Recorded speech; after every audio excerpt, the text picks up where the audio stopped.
இன்னைக்கு இந்த வீடியோவில் டீ கடைகளில் கிடைக்கக்கூடிய வெங்காய வடையை அதே டேஸ்ட்லேயே வெளியில் நல்லா முறுமுறுன்னு உள்ள சாஃப்டாக எப்படி பண்ணுறதுன்னு தான் பார்க்க போகிறோம். இதை நம்ம சிம்பிளாக டக்குன்னு செஞ்சு முடிச்சிடலாம். இப்போ வாங்க இது எப்படி பண்ணுறதுன்னு பார்க்கலாம். டீ கடை வெங்காய வடை பண்ணுறதுக்கு நான் இங்கே 3 மீடியம் சைஸ் பெரிய வெங்காயத்தை இந்த மாதிரி நீல வாக்கில் கட் பண்ணி வச்சுருக்கேன். இந்த மாதிரி நீங்களும் கட் பண்ணி எடுத்து வச்சுக்கோங்க.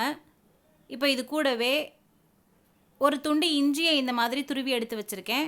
கொஞ்சமாக கருவேப்பிலை மல்லியை இந்த மாதிரி பொடியாக கட் பண்ணி வச்சுருக்கேன். ஒரு சின்ன சைஸ் பச்சை மிளகாய் இந்த மாதிரி கட் பண்ணி வச்சுருக்கேன். நீங்கள் உங்கள் காரத்துக்கு ஏற்ற மாதிரி பச்சை மிளகாய் கட் பண்ணி வச்சுக்கோங்க. இதுக்கப்புறமா 1/4 டீஸ்பூன் மஞ்சள் தூள், 1/2 டீஸ்பூன் பெருங்காயத்தூள், 1 டீஸ்பூன் மிளகாய்த்தூள், இந்த வெங்காய வடைக்கு தேவையான உப்பு எடுத்து வச்சுருக்கேன். கூடவே 2 டேபிள் ஸ்பூன் மைதா மாவு, 3 டேபிள் ஸ்பூன் கடலை மாவு, 2 டேபிள் ஸ்பூன் அரிசி மாவு எடுத்து வச்சுருக்கேன். இப்போ வடை செய்ய ஸ்டார்ட் பண்ணிடலாம். அதுக்கு இந்த மாதிரி ஒரு பவுல் எடுத்துக்கோங்க. இதில் நாம் கட் பண்ணி வச்சுருந்த வெங்காயத்தை சேர்த்துக்கோங்க. வெங்காயத்தை இந்த மாதிரி நீல வாக்கில் கட் பண்ணி வச்சுக்கோங்க. அப்போ தான் வெங்காய வடை நல்லா பர்ஃபெக்டாக வரும். இப்போ இது கூடவே நாம் கட் பண்ணி வச்சுருந்த இஞ்சி, பச்சை மிளகாய், கருவேப்பிலை மல்லியை சேர்த்துக்கோங்க. இப்போ இதை கை வச்சு நல்லா பிசைஞ்சு விட்டுக்கோங்க. எந்த அளவுக்கு நம்ம பிசைகிறோமோ அந்தளவு வெங்காயத்துலேருந்து தண்ணி நல்லா வெளியில் வந்துடும். இப்போ இதை நல்லா பிசைஞ்சுக்கோங்க. இந்த வெங்காய வடையை நீங்கள் ஈவினிங் டீ டைம் ஸ்நாக்குக்கு செஞ்சு சாப்பிடுங்க. ரொம்பவே டேஸ்டியாக இருக்கும். இப்போ இந்த மாதிரி பிசைஞ்சதுக்கப்புறமா இது கூடவே நம்ம எடுத்து வச்சுருந்த மஞ்சள் தூள், பெருங்காயத்தூள், மிளகாய்த்தூள், உப்பு சேர்த்துக்கோங்க.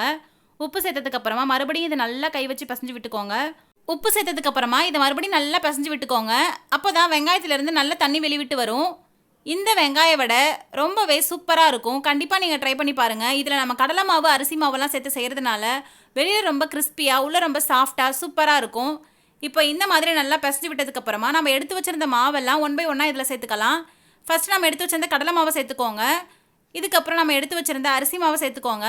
அரிசி மாவு சேர்த்ததுக்கப்புறமா இதில் நம்ம எடுத்து வச்சுருந்த மைதா மாவையும் சேர்த்துக்கோங்க. இந்த மாதிரி எல்லா மாவுகளையும் சேர்த்ததுக்கப்புறமா இதை நல்லா ஒரு தடவை பிசைஞ்சு விட்டுட்டு கொஞ்சமாக தண்ணி தெளித்து இதை பிசைஞ்சு எடுத்துகிட்டு வந்துக்கோங்க.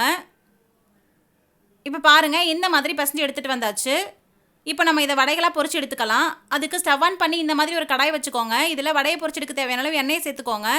இப்போ இந்த எண்ணெய் சூடாகட்டும். நாம் பிசைஞ்சு வச்சிருந்த மாவிலிருந்து வடைகளாக தட்டி எடுத்துக்கலாம். அதுக்கு உங்கள் கையில் கொஞ்சமாக இந்த மாதிரி ஆயில் அப்ளை பண்ணிக்கோங்க. உங்களுக்கு விருப்பமான சைஸில் சின்னதாவோ பெருசாவோ இதை உருண்டைகளாக உருட்டி எடுத்துக்கோங்க. இந்த மாதிரி உங்கள் கைகளில் வச்சு வடைகளாக தட்டி எடுத்துக்கோங்க. இந்த மாதிரி எல்லா மாவையும் ரெடி பண்ணி வச்சுக்கோங்க. நம்ம எண்ணெயில் சேர்த்து பொரிச்செடுக்க ஈஸியாக இருக்கும். இந்த வெங்காய வடைக்கு மாவு பிசையும் போது தண்ணி அதிகமாக சேர்த்து பிசைஞ்சிடாதீங்க. இந்த மாவு ரொம்ப டைட்டாகவும் இல்லாமல் ரொம்ப லூஸாகவும் இல்லாமல் கரெக்டான பக்குவத்தில் இருக்கும்போது தான் வடை ரொம்பவே பர்ஃபெக்டாக வரும். இப்போ பாருங்கள், எண்ணெய் நல்லா சூடாகிடுச்சு. இந்த வடையை போட்டு நம்ம இப்போ பொரிச்சு எடுத்துக்கலாம். ஸ்டவ்வை மீடியம் ஃப்ளேம்லேயே வச்சுக்கோங்க. எண்ணெய் ரொம்ப சூடாகவும் இல்லாமல் மிதமான சூட்டில் இருக்கிற மாதிரி பார்த்துக்கோங்க. எண்ணெய் ரொம்பவும் சூடாக இருந்துச்சுன்னா இந்த வெங்காய வடையில் இருக்கிற வெங்காயம் சீக்கிரம் கரிஞ்சிடும். ஆனால் அதில் இருக்கிற கடலை மாவு வேகாத மாதிரியே இருக்கும்.